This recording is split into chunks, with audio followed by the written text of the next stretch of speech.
السلام علیکم ورحمۃ اللہ وبرکاتہ۔ ذرا ایک لمحے کے لیے تصور کیجئے، اگر آپ کے گھر میں ایک بچہ پیدا ہو لیکن اس کی شکل و صورت عام بچوں سے مختلف ہو تو اکثر لوگ کیا کہتے ہیں؟ شاید والدین کے کسی گناہ کا اثر ہے، کوئی کہتا ہے ضرور حمل کے دوران کوئی غلطی ہوئی ہوگی، اور کچھ لوگ تو یہاں تک کہہ دیتے ہیں یہ اللہ کی ناراضگی کی نشانی ہے۔ لیکن سوال یہ ہے، کیا واقعی اسلام یہ تعلیم دیتا ہے؟ کیا قرآن یا رسول اللہ صلی اللہ علیہ وآلہ وسلم کی کسی صحیح حدیث میں یہ بات موجود ہے کہ بچے کی خوبصورتی یا شکل و صورت اس کے والدین کے گناہوں کا لازمی نتیجہ ہوتی ہے؟ اور ایک اور اہم سوال، اگر ایسا نہیں تو پھر بعض بچے دوسروں سے مختلف شکل و صورت کے ساتھ کیوں پیدا ہوتے ہیں؟ کیا اس کے پیچھے اللہ تعالیٰ کی کوئی حکمت ہے؟ آج کی ویڈیو میں ہم انہی سوالات کے جوابات قرآن مجید، صحیح احادیث اور اسلامی تعلیمات کی روشنی میں جانیں گے۔ ہو سکتا ہے آج کے بعد آپ کی سوچ مکمل طور پر بدل جائے اور آپ کسی بچے یا اس کے والدین کے بارے میں کبھی وہ بات نہ کہیں جو اکثر لوگ بے سوچے سمجھے کہہ دیتے ہیں۔ اس لیے اس ویڈیو کو آخر تک ضرور دیکھیے، کیونکہ آخر میں ہم ایک ایسی حقیقت بیان کریں گے جو ہر ماں، ہر باپ اور ہر مسلمان کے لیے جاننا ضروری ہے۔ ناظرین، ہم ایک ایسے معاشرے میں رہتے ہیں جہاں اکثر انسان کی قدر اس کی شکل و صورت سے کی جاتی ہے۔ اگر بچہ خوبصورت ہو تو تعریفیں شروع ہو جاتی ہیں، اور اگر اس کی ظاہری شکل مختلف ہو تو بعض لوگ طرز طنزیہ بے بنیاد باتوں کا سہارا لیتے ہیں۔ حالانکہ اسلام نے ہمیں سب سے پہلے یہی سکھایا کہ کسی انسان کی عزت اس کے چہرے سے نہیں بلکہ اس کے ایمان، تقوی اور کردار سے ہوتی ہے۔ رسول اللہ صلی اللہ علیہ وآلہ وسلم نے فرمایا کہ اللہ تعالیٰ تمہاری شکلوں اور تمہارے مال کو نہیں دیکھتا بلکہ تمہارے دلوں اور تمہارے اعمال کو دیکھتا ہے۔ اگر اللہ کے نزدیک اصل معیار دل اور اعمال ہے تو پھر ہم صرف ظاہری شکل کی بنیاد پر کسی بچے یا اس کے والدین کے بارے میں فیصلہ کرنے والے کون ہوتے ہیں؟ یہ بات بھی یاد رکھیں کہ ہر انسان اللہ تعالیٰ کی تخلیق ہے، اور اللہ تعالیٰ اپنی ہر تخلیق کو حکمت کے ساتھ پیدا کرتا ہے۔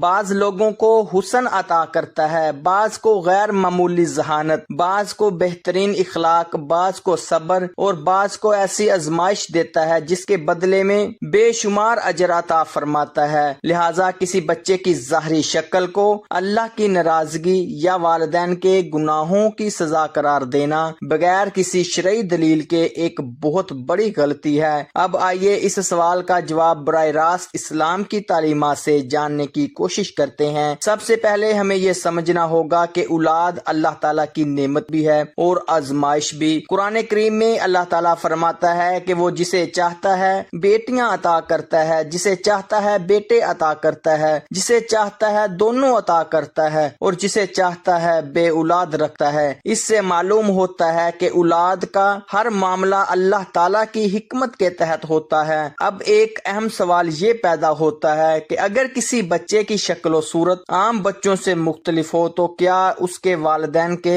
گناہوں کی سزا ہے؟ اس کا جواب ہے نہیں۔ قرآن کریم میں کہیں بھی یہ نہیں کہا گیا کہ ہر جسمانی فرق یا ظاہری کمزوری والدین کے گناہوں کا لازمی نتیجہ ہے۔ یہ تصور لوگوں میں مشہور تو ہو سکتا ہے لیکن اس کی کوئی شرعی دلیل موجود نہیں، بلکہ قرآن ہمیں یہ سکھاتا ہے کہ اللہ تعالیٰ ہر انسان کو اپنی حکمت کے مطابق پیدا کرتا ہے۔ کوئی طاقتور ہوتا ہے، کوئی کمزور، کوئی امیر، کوئی غریب، کوئی بہت خوبصورت ہوتا ہے اور کوئی عام شکل و صورت والا۔ یہ تمام فرق دنیا کی آزمائش کا حصہ ہے۔ رسول اللہ صلی اللہ علیہ وآلہ وسلم نے فرمایا، اللہ تعالیٰ تمہاری صورتوں اور تمہارے مال کو نہیں دیکھتا بلکہ تمہارے دلوں اور تمہارے اعمال کو دیکھتا ہے۔ ذرا اس حدیث پر غور کیجئے، اگر اللہ تعالیٰ کے نزدیک اصل معیار دل اور اعمال ہے تو پھر کسی انسان کی شکل کو اس کی عزت یا ذلت کا معیار کیسے بنایا جا سکتا ہے؟ ناظرین، اسلام نے ہمیں یہ بھی سکھایا کہ کسی کا مذاق اڑانا یا اس کی جسمانی کمزوری پر ہنسنا بہت بڑا گناہ ہے۔ قرآن مجید میں اللہ تعالیٰ ایمان والوں کو حکم دیتا ہے کہ کوئی قوم دوسری قوم کا مذاق نہ اڑائے، ممکن ہے وہ ان سے بہتر ہو۔ جس بچے کی شکل پر لوگ ہنس رہے ہوتے ہیں، ہو سکتا ہے اللہ تعالیٰ کے نزدیک وہی بچہ ان سب سے زیادہ محبوب ہو۔ تاریخ گواہ ہے کہ دنیا میں بے شمار ایسے لوگ گزرے ہیں جن کی ظاہری شکل عام لوگوں جیسی نہیں تھی، لیکن ان کا علم، تقوی، صبر اور کردار ایسا تھا کہ آج بھی دنیا انہیں احترام سے یاد کرتی ہے۔ اسی لیے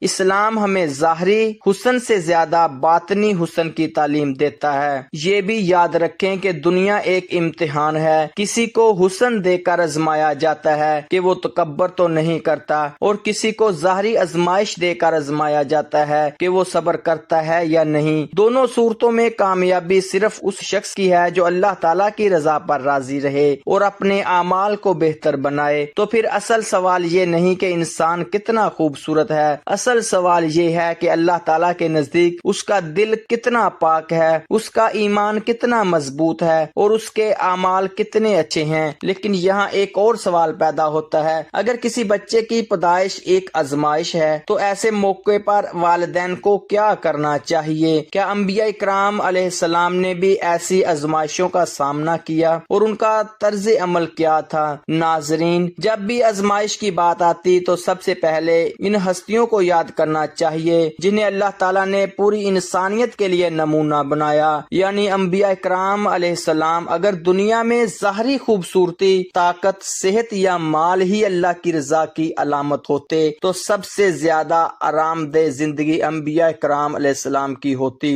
لیکن حقیقت اس کے برعکس ہے۔ حضرت ایوب علیہ السلام کا واقعہ، حضرت ایوب علیہ السلام کو اللہ تعالیٰ نے مال، اولاد اور صحت سب کچھ عطا فرمایا تھا، پھر ایک وقت ایسا آیا کہ اللہ تعالیٰ نے انہیں سخت آزمائش میں مبتلا فرمایا، طویل عرصے تک بیماری رہی، مال ختم ہو گیا، اولاد کا غم بھی آیا اور بہت سے لوگ ان سے دور ہو گئے، لیکن حضرت ایوب علیہ السلام نے کبھی اللہ تعالیٰ سے شکوہ نہیں کیا۔ ان کی زبان پر صبر تھا، دل میں یقین تھا اور امید صرف اپنے رب سے تھی۔ آخر کار اللہ تعالیٰ نے ان کا صبر قبول فرمایا، بیماری دور کر دی اور پہلے سے بڑھ کر نعمتیں عطا فرمائیں۔ یہ واقعہ ہمیں سکھاتا ہے کہ آزمائش اللہ کی ناراضگی کی دلیل نہیں ہوتی، بلکہ بعض اوقات اللہ اپنے محبوب بندوں کو بھی آزماتا ہے تاکہ ان کا مقام بلند کرے۔ حضرت موسیٰ علیہ السلام کی زندگی بھی مشکلات سے بری ہوئی تھی۔ پیدائش کے فوراً بعد جان کا خطرہ، پھر گھر سے جدائی، فرعون جیسے ظالم کا مقابلہ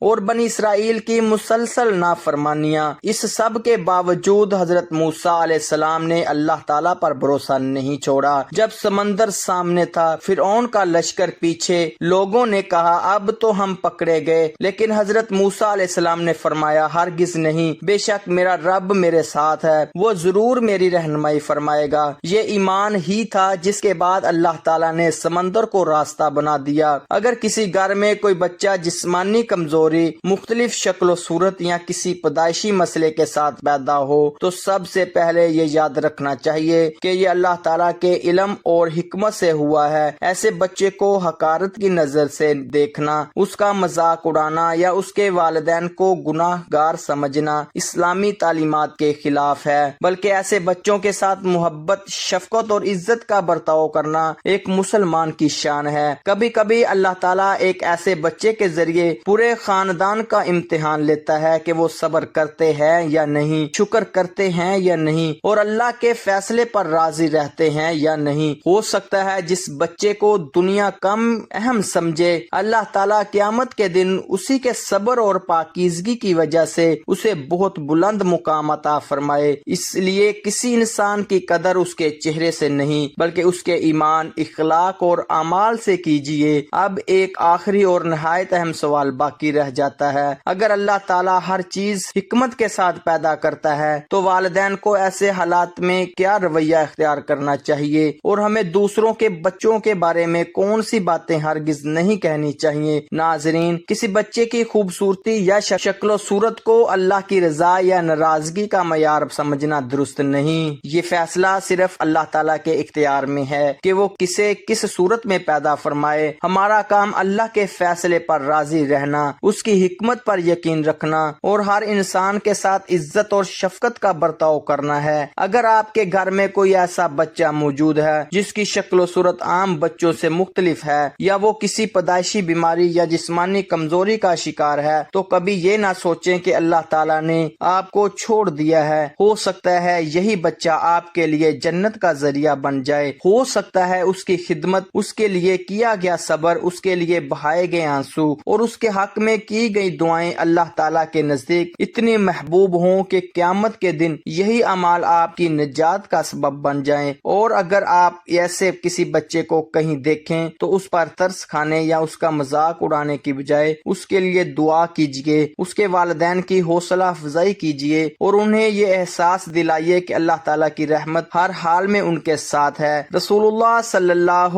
علیہ وآلہ وسلم نے ہمیں رحم، محبت اور حسن اخلاق کی تعلیم دی ہے۔ ایک مسلمان کی زبان سے کبھی ایسا جملہ نہیں نکلنا چاہیے جو کسی ماں یا باپ کے دل کو زخمی کر دے۔ آج آپ جس خوبصورتی پر فخر کر رہے ہیں وہ بھی اللہ کی عطا ہے اور کل اگر وہ چاہے تو سب کچھ بدل سکتا ہے۔ اس لیے غرور کی بجائے شکر اختیار کیجیے اور دوسروں کو حقیر سمجھنے کی بجائے ان کے لیے آسانی اور دعا کا ذریعہ بنیے۔ ناظرین، اس ویڈیو کو ختم کرنے سے پہلے میں آپ سے ایک سوال پوچھنا چاہتا ہوں۔ اگر کل اللہ تعالیٰ آپ کے سامنے یہ سوال رکھ دے کہ تم نے میری اس مخلوق کے ساتھ کیسا سلوک کیا تھا جسے دنیا کمزور یا مختلف سمجھتی تھی، تو کیا آپ کے پاس ایسا جواب ہوگا جس سے آپ مطمئن ہوں؟ اس سوال پر ضرور غور کیجئے۔ اگر آج کی ویڈیو نے آپ کی سوچ میں مثبت تبدیلی پیدا کی ہے تو اسے ضرور اپنے اہل خانہ اور دوستوں کے ساتھ شیئر کریں تاکہ کوئی بھی شخص کسی معصوم بچے یا اس کے والدین کے بارے میں بے بنیاد بات نہ کرے۔ ویڈیو پسند آئی ہو تو اسے لائک کریں، چینل کو سبسکرائب کریں اور بیل آئیکن ضرور دبائیں تاکہ قرآن و سنت کی روشنی میں ایسی مزید مستند اور ایمان افروز ویڈیوز آپ تک سب سے پہلے پہنچتی رہیں۔ اللہ تعالی ہمیں ہر انسان کی عزت کرنے، اپنے فیصلوں پر راضی رہنے اور دلوں کو تکلیف دینے والی باتوں سے بچنے کی توفیق عطا